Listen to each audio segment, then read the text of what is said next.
Hi, I'm Edison Research President Larry Rosin, and I'm pleased to bring you our number one finding of the year. It relates to podcasting and advertising on podcasting and how advertisers can find different audiences in that realm. Take a look at this really cool graphic here.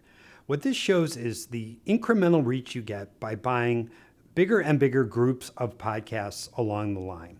So in the upper left in yellow, this tiny little group of the top 10 podcasts, if you were to buy advertising on all 10 of those shows, you would actually reach 1/3 of all weekly podcast listeners.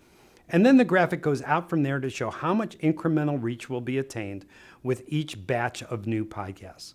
So for instance, you can see in green, if you were to add to your buy of the top 10 shows, the next 15 shows, you would increase the reach of that buy up to 44% or 11 percentage point gain.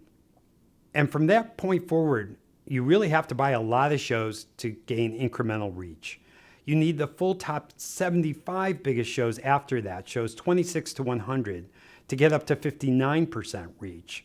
And then the numbers really scale from there. It would take another 400 shows to gain 16% more reach, up to 75% reach, as you can see in pink on the graph.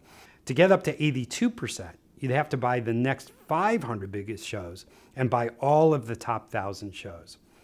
And then finally, as you can see, you would get the extra 18% that you're missing if you bought every other podcast that's available.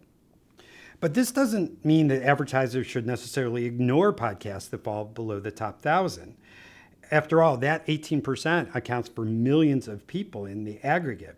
And not to mention, some of those smaller shows can be very useful in targeting specific types of listeners that align with specific types of brands.